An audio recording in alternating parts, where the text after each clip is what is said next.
Hi, good morning everyone. Welcome to Bosco Campus Vision. I'm Seema Dudley.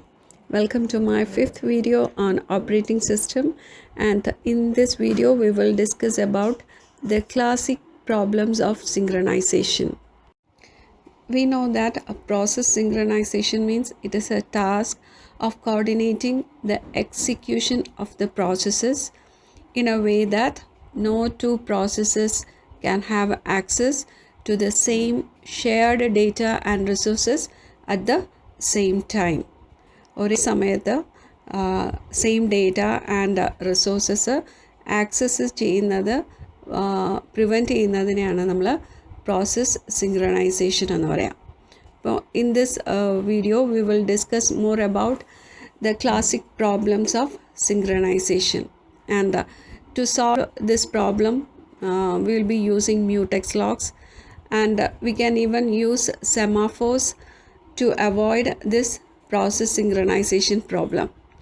And the three problems that occur are bounded buffer problem, dining philosopher problem, and reader writer problem. The bounded buffer problem is also known as producer-consumer problem. Here, a finite buffer pool is used to exchange messages between the producer and consumer process. And here it uses a maximum sized buffer. And a solution to this problem is to keep track of the full and empty buffers. That is, ഒരു n number of buffers ഉണ്ടെങ്കിൽ ആ buffers എത്ര എണ്ണം ഫുള്ളാണ്, എത്ര എണ്ണം M T ആണെന്നുള്ളതിൻ്റെ ഒരു count വെക്കുകയാണെന്നുണ്ടെങ്കിൽ നമുക്ക് ആ ഒരു പ്രോബ്ലത്തിൻ്റെ സൊല്യൂഷൻ കണ്ടുപിടിക്കാനായിട്ട് പറ്റും.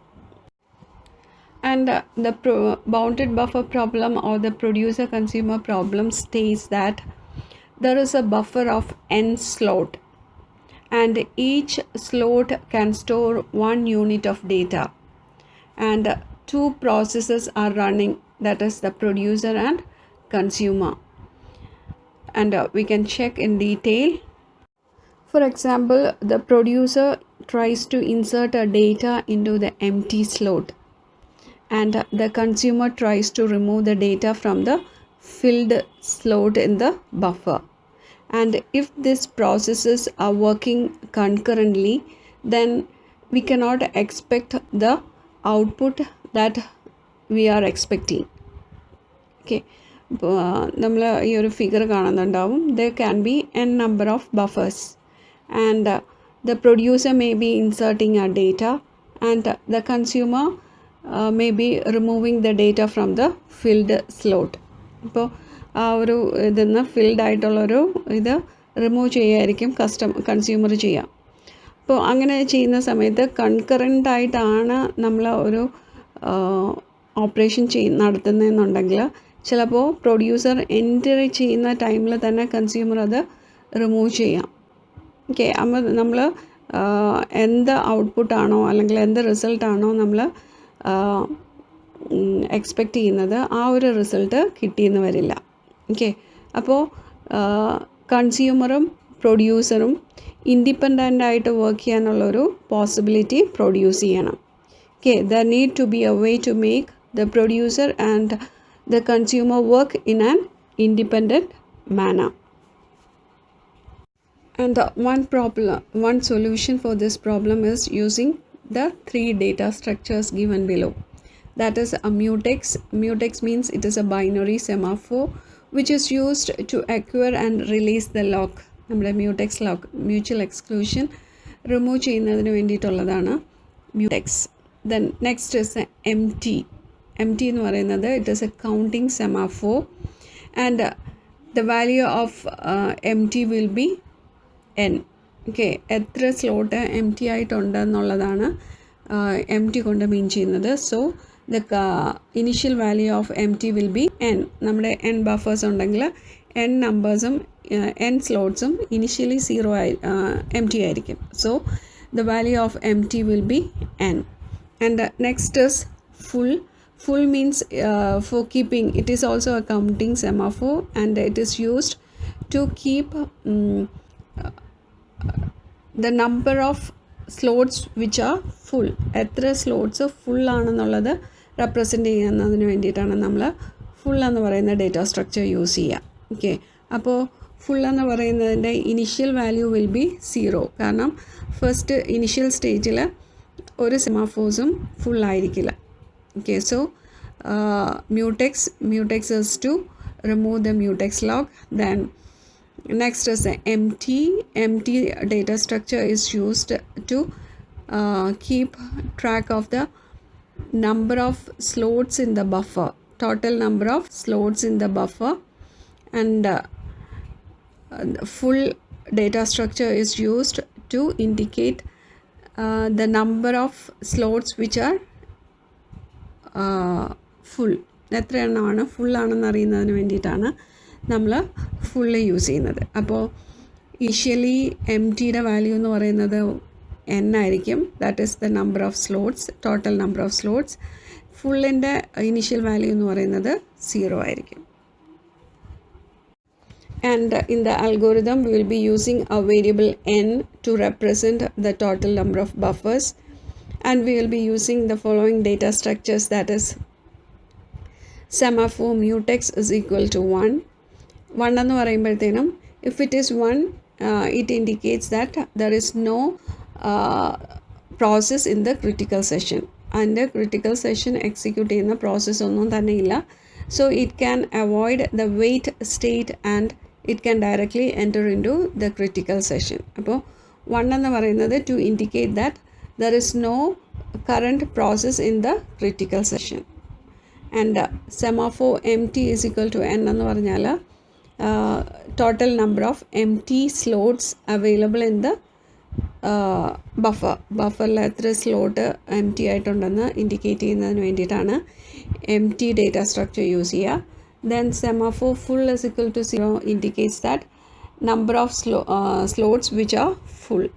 Okay. Here is the structure of producer and consumer for the bounded buffer problem. And producer structure നമുക്ക് ഫസ്റ്റ് നോക്കാം. That is, producerന് എന്താ ചെയ്യാനുള്ള, producer will be entering the data to the സ്ലോട്ട്. ആ ബഫറിനകത്ത് ഓരോ സ്ലോട്ടിലും ഡേറ്റ എൻ്റർ ചെയ്യുവാണ് പ്രൊഡ്യൂസർ ചെയ്യുന്നത്. ഇപ്പോൾ നമുക്ക് ഇനിഷ്യൽ വാല്യൂസ് അറിയാം. ഇനിഷ്യൽ മ്യൂടെക്സിൻ്റെ വാല്യൂ ഇസ് 1 ആൻഡ് എം ടിയുടെ വാല്യൂ എന്ന് പറയുന്നത് that is all the slots are empty. If the number of slots is 5 then എം ടിയിലെന്ന് പറയുന്ന വാല്യൂ എന്ന് പറയുന്നത് 5 ആയിരിക്കും. ഓക്കെ, ദെൻ ഫുൾ എന്ന് പറയുന്നത് എത്ര സ്ലോട്ട് ഫുള്ളായിട്ടുണ്ടെന്നുള്ളതാണ് റെപ്രസെൻ്റ് ചെയ്യുന്നത്. സോ ഇനിഷ്യൽ സ്റ്റേജിൽ ഫുള്ളിൻ്റെ വാല്യൂ വിൽ ബി 0. അപ്പോൾ ഒരു പ്രൊഡ്യൂസറിന് എന്താണ് ചെയ്യാനുള്ളത്, the producer has to enter the data to the buffer. അപ്പോൾ ഫസ്റ്റ് ബഫറിൽ ഡേറ്റ എൻ്റർ ചെയ്യണം എന്നുണ്ടെങ്കിൽ ഫ്രീ സ്പേസ് ഉണ്ടായിരിക്കണം. സോ അത് ചെക്ക് ചെയ്യണം. So wait of empty, അപ്പോൾ എം ടി സ്പേസ് ഉണ്ടോ എന്ന് ചെക്ക് ചെയ്യുന്നതാണ്. ഇനിഷ്യലിൽ ആ എം ടിയുടെ ഫോർ എക്സാമ്പിൾ 5 സ്ലോട്ട്സ് ആണെന്നുണ്ടെങ്കിൽ it will be having the value 5. അപ്പോൾ എം ടി ആണെന്ന് മനസ്സിലായി. So it will be entering to the next statement, that is wait mutex. That is critical സെക്ഷനിൽ ആരെങ്കിലും എക്സിക്യൂട്ട് ചെയ്യുന്നുണ്ടോ എന്നറിയുന്നതിന് വേണ്ടിയിട്ടാണ് വെയിറ്റ് മ്യൂടെക്സ്. ഇനിഷ്യലി മ്യൂടെക്സിൻ്റെ വാല്യൂ എന്താണ് 1. So it remembers that there is no other process executing its critical session, so the producer can enter into its critical session. Okay, അപ്പോൾ നമ്മുടെ മ്യൂടെക്സ് എന്ന് പറയുന്നത് ഇനിഷ്യലി 1 ആയിരുന്നു. നമുക്കതിനെ 0 ആക്കണം. കാരണം നമ്മൾ വർക്ക് ചെയ്തുകൊണ്ടിരിക്കുന്ന സമയത്ത് വേറെ ഒരു പ്രോസസ്സ് ക്രിട്ടിക്കൽ സെഷനിൽ എൻ്റർ ചെയ്യാൻ പാടില്ല. ഓക്കെ, അപ്പോൾ അത് 0 ആക്കിയതിന് ശേഷം പ്രോസസ്സ് ദാറ്റ് ഈസ് നമ്മുടെ സ്ലോട്ടിൽ ഡേറ്റ എൻ്റർ ചെയ്തതിന് ശേഷം മ്യൂടെക്സ് വാല്യൂ എന്താക്കണം, തിരിച്ച് 1 ആക്കണം ഫോർ അതർ പ്രോസസ്സിന് ക്രിട്ടിക്കൽ സെഷനിൽ എൻ്റർ ചെയ്യുന്നതിന് വേണ്ടിയിട്ടാണ്. ഓക്കെ, ദെൻ നമുക്ക് എന്താ പിന്നെ ചെയ്യാനുള്ളത്, സിഗ്നൽ വാല്യൂ എന്ന് പറയുന്നത് ഇപ്പോൾ ഫുൾ വാല്യൂ എന്തിലാണ് ഇരിക്കുന്നത്, ദാറ്റ് ഈസ് ഫുള്ളായിട്ട് ഒന്നുമില്ല. അപ്പോൾ ഫുള്ളായിട്ട് എത്ര സ്ലോട്ട്സ് ഉണ്ടെന്ന് അറിയിക്കുന്നതിന് വേണ്ടിയിട്ട് we have to increment the value of full by 1. അപ്പോൾ ഇവിടെ എന്തൊക്കെ പ്രോസസ്സാണ് നടന്നത്? എം ടി എന്ന് പറയുന്നതിൽ നിന്ന് ഡിക്രിമെൻ്റ് ചെയ്തു. ഓക്കെ, അപ്പോൾ 5 ടോട്ടൽ എന്നുണ്ടെന്നുണ്ടെങ്കിൽ അതിൽ നിന്ന് ഒരെണ്ണം ഡിക്രിമെൻ്റ് ചെയ്ത് 4 ആക്കി. ദെൻ മ്യൂടെക്സ്, ദാറ്റ് ഈസ് നമുക്ക് ക്രിട്ടിക്കൽ സെഷനിൽ എൻ്റർ ചെയ്യണം എന്നുള്ളത് കൊണ്ട് ആദ്യം ക്രിട്ടിക്കൽ സെഷൻ്റെ ഇനിഷ്യൽ വാല്യൂ 1 ആയിരുന്നു. അതിനെ നമ്മൾ എന്ത് ചെയ്തു? 0 ആക്കി. അതിനുശേഷം അടുത്ത പ്രോസസ്സിന് എൻ്റർ ചെയ്യുന്നതിന് വേണ്ടിയിട്ട് നമ്മൾ വീണ്ടും മ്യൂടെക്സിൻ്റെ വാല്യൂ 1 ആക്കി. ഓക്കെ, ദെൻ നമ്മൾ എന്താ ചെയ്യുക? Signal full, that is full എന്ന് പറഞ്ഞാൽ ഫുള്ളായിട്ട് എത്ര സ്ലോട്ട് ഉണ്ടെന്നാണ് നമ്മൾ ഇൻഡിക്കേറ്റ് ചെയ്യുക. അപ്പോൾ ഫുൾ എന്നുള്ളതിൻ്റെ നമ്മൾ എന്ത് ചെയ്യണം? അതിനെ ഡിക്രിമെൻ്റ് ചെയ്യണം, ഇൻക്രിമെൻ്റ് ചെയ്യണം. ഓക്കെ, ഇപ്പോൾ അതിനകത്ത് ഫുൾ 0 ആണ്. ഇപ്പോൾ നമ്മൾ ഒരു ഡേറ്റ എൻ്റർ ചെയ്തു, അപ്പോൾ ഫുള്ളിൻ്റെ വാല്യൂ വിൽ ബിക്കം 1. ഓക്കെ, അപ്പോൾ ഈ ഒരു പ്രൊസീജിയറാണ് പ്രൊഡ്യൂസർ കേസിൽ വർക്ക് ചെയ്യുന്നത്. നെക്സ്റ്റ്, കൺസ്യൂമർ കേസിൽ വർക്ക് ചെയ്യുന്നത് എങ്ങനെയാണെന്ന് നമുക്ക് നോക്കാം. കൺസ്യൂമർ കേസിൽ നമുക്ക് ഫസ്റ്റ് എൻ്റർ ചെയ്യേണ്ടത് അതിനകത്ത് വാല്യൂസ് ഡേറ്റ ഉണ്ടോ എന്ന് നമുക്ക് ചെക്ക് ചെയ്യണം. അപ്പോൾ ഫുൾ എന്നുള്ളത് 0 ആണെന്നുണ്ടെങ്കിൽ അതിനകത്ത് ഡേറ്റ ഒന്നും ഇല്ലെന്നാണ് നമുക്ക് മനസ്സിലാവുക. ഫുൾ ഇപ്പോൾ നമ്മൾ ഒരെണ്ണം റൈറ്റ് ചെയ്ത് കഴിഞ്ഞാൽ അതിനകത്ത് 1 വാല്യൂ ആയിരിക്കും ഇൻഡിക്കേറ്റ് ചെയ്യുക. ആൻഡ് ഇവിടെ ക്രിട്ടിക്കൽ സെഷനിലെ മ്യൂടെക്സ് വാല്യൂ തിരിച്ച് 1 ആക്കിയിരുന്നു. അപ്പോൾ it indicates that there is no other process in its critical section. അപ്പോൾ കൺസ്യൂമർ പ്രോബ്ലത്തിന് അതിൻ്റെ ക്രിട്ടിക്കൽ സെഷനിൽ എൻ്റർ ചെയ്യാം. എൻ്റർ ചെയ്തതിന് ശേഷം it will be taking reading the values എടുത്തതിന് ശേഷം മ്യൂടെക്സിനെ തിരിച്ച് 1 to allowing other process to enter in to the critical section. Okay, അപ്പോൾ നമ്മൾ എൻ്റർ ചെയ്യുന്ന സമയത്ത് നമ്മുടെ വാല്യൂ 1 ആയിരിക്കും. അപ്പോൾ നമ്മൾ ക്രിട്ടിക്കൽ സെഷനിൽ എൻ്റർ ചെയ്യും. എൻ്റർ ചെയ്യുന്ന സമയത്ത് അതിനെ തിരിച്ച് 0 ആക്കിയതിന് ശേഷം നമ്മൾ പ്രോസസ്സ് കംപ്ലീറ്റ് ആകുന്ന സമയത്ത് തിരിച്ച് മ്യൂടെക്സിനെ 1 എന്നാൽ മാത്രമേ അടുത്ത പ്രോസസ്സിന് അതിൻ്റെ ക്രിട്ടിക്കൽ സെഷനിൽ എൻ്റർ ചെയ്യാൻ പറ്റത്തുള്ളൂ. ഓക്കെ, ദെൻ പിന്നെ നമുക്ക് എന്താ ചെയ്യേണ്ടത്? എം ടിയുടെ വാല്യൂ കറക്റ്റ് ചെയ്യണം. അപ്പോൾ നമ്മൾ ഒരു ഡേറ്റ അതിൽ നിന്ന് റിട്രീവ് ചെയ്തെടുത്തതിന് ശേഷം എം ടിയുടെ വാല്യൂ നമ്മൾ തിരിച്ച് കറക്റ്റ് ചെയ്ത് വെക്കണം. ഓക്കെ, അപ്പോൾ this are the processes done in consumer side as well as in producer side. Okay, നിങ്ങൾക്ക് ഒന്നും കൂടി ഞാൻ എക്സ്പ്ലെയിൻ ചെയ്യാം. നമ്മുടെ പ്രൊഡ്യൂസറിലെന്ന് പറഞ്ഞാൽ തിങ്ക് ചെയ്യുക, 5 സ്ലോട്ടുണ്ട്. ഓക്കെ, 5 ഡിവിഷൻസ് ഉണ്ട്. ആ 5 ഡിവിഷൻസിനെയും നമ്മൾ ഫസ്റ്റ് 1 എം ടി എന്ന് ഇൻഡിക്കേറ്റ് ചെയ്യും. ഓക്കെ, ആദ്യം ഇനിഷ്യൽ സ്റ്റേജിൽ എല്ലാം എം ടി അല്ലേ. അപ്പോൾ എം ടിയുടെ വാല്യൂ എന്ന് പറയുന്നത് 5 ആയിരിക്കും. ദെൻ മ്യൂടെക്സ് എന്ന് പറയുന്നത് നമുക്ക് ക്രിട്ടിക്കൽ സെക്ഷനിൽ എൻ്റർ ചെയ്യാനുള്ള വാല്യൂ ആണ് ഈ മ്യൂടെക്സ് ലോക്ക് എന്ന് പറയുന്നത്. നമുക്ക് ക്രിട്ടിക്കൽ സെക്ഷനിൽ എൻ്റർ ചെയ്യണം എന്നുണ്ടെങ്കിൽ ദ വാല്യൂ ഷുഡ് ബി 1. ഇപ്പോൾ നമ്മൾ ആ വാല്യൂ 1 എടുത്തതിന് ശേഷം ക്രിട്ടിക്കൽ സെഷനിൽ എൻ്റർ ചെയ്യുന്ന സമയത്ത് we will make the change, that is mutex value 0 ആക്കും. ഇനി ക്രിട്ടിക്കൽ സെഷന് നമ്മൾ പുറത്തിറങ്ങുന്ന സമയത്ത് വീണ്ടും നമ്മൾ mutex value will be change to 1.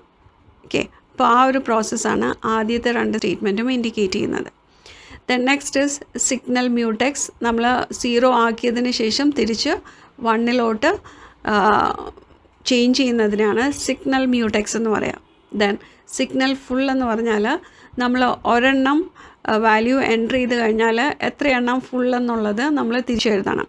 അപ്പോൾ ഫുൾ ഇനിഷ്യൽ സ്റ്റേറ്റിൽ ഫുൾ എന്നുള്ളത് 0 ആയിരുന്നു. നമ്മൾ ഒരു വാല്യൂ ആഡ് ചെയ്തു, സോ ഫുള്ളിൻ്റെ വാല്യൂ വിൽ ബിക്കം 1. ഓക്കെ, അതാണ് പ്രൊഡ്യൂസർ സൈഡിൽ നടത്തുന്ന പ്രോസസ്സ്. ഇനി കൺസ്യൂമർ സൈഡിൽ നടക്കണം എന്നുണ്ടെങ്കിൽ നമുക്ക് എന്തായിരിക്കണം? ഒരെണ്ണമെങ്കിലും ഫുള്ളായിരിക്കണം. അപ്പോൾ നമ്മൾ ഫസ്റ്റ് നമ്മൾ ചെക്ക് ചെയ്യണം ഫുള്ളായിട്ട് എന്തെങ്കിലും ഉണ്ടോ എന്ന്. ഓക്കെ, അപ്പോൾ വെയ്റ്റ് ഓഫ് ഫുൾ എന്ന് പറഞ്ഞാൽ it will be checking whether there is any data inside the buffer. Then wait of mutex നോക്കും. മ്യൂടെക്സിൻ്റെ വാല്യൂ 1 ആണെന്നുണ്ടെങ്കിൽ consumer process can enter in to its critical session. Then enter ചെയ്യുന്ന സമയത്ത് it will make the changes, that is 0 ആക്കും മ്യൂടെക്സിൻ്റെ value. അതിനുശേഷം process complete ചെയ്തതിന് ശേഷം മ്യൂടെക്സ് വാല്യൂ തിരിച്ച് 1 ആക്കും. ഓക്കെ, അതെന്തിനാണ് അങ്ങനെ ആക്കുന്നത്? For other processes to enter in to its critical session. Then നമ്മളൊരു വാല്യൂ റിട്രീവ് എടുത്തതിന് ശേഷം നമുക്ക് എന്താ ചെയ്യേണ്ടതെന്ന് പറഞ്ഞാൽ എം ടി റെപ്രസെൻ്റ് ചെയ്യുന്നത് എത്ര സ്ലോട്ട് ഫ്രീ ആയിട്ടുണ്ട് എന്ന് അറിയിക്കുന്നതിന് വേണ്ടിയിട്ടാണ്. ഇപ്പോൾ നമ്മൾ അതിനകത്ത് നിന്ന് ഒരു വാല്യൂ റിട്രീവ് എടുത്തു കഴിഞ്ഞാൽ ആ എം ടിയുടെ ഡേറ്റ നമ്മൾ അപ്ഡേറ്റ് ചെയ്യണം. ഓക്കെ, ഇപ്പോൾ ഓൾറെഡി എം ടി എന്ന് പറയുന്നത് 4 ആണ്. ഇപ്പോൾ നമ്മളൊരു വാല്യൂ ഉണ്ടായിരുന്നു, അത് റീഡ് ചെയ്തെടുത്തു. അപ്പോൾ എം ടി എത്രയാകും? ടോട്ടൽ 5 ആണെന്നുണ്ടെങ്കിൽ വീണ്ടും എം ടി 5 ആകും. ഓക്കെ, അപ്പോൾ ഈ ഒരു പ്രോസസ്സാണ് ഇതിനകത്ത് എക്സിക്യൂട്ട് ചെയ്യുന്നത്. ഇതിനാണ് നമ്മൾ പ്രൊഡ്യൂസർ കൺസ്യൂമർ പ്രോബ്ലം അല്ലെങ്കിൽ ബൗണ്ടഡ് ബഫർ പ്രോബ്ലം എന്ന് പറയുന്നത്.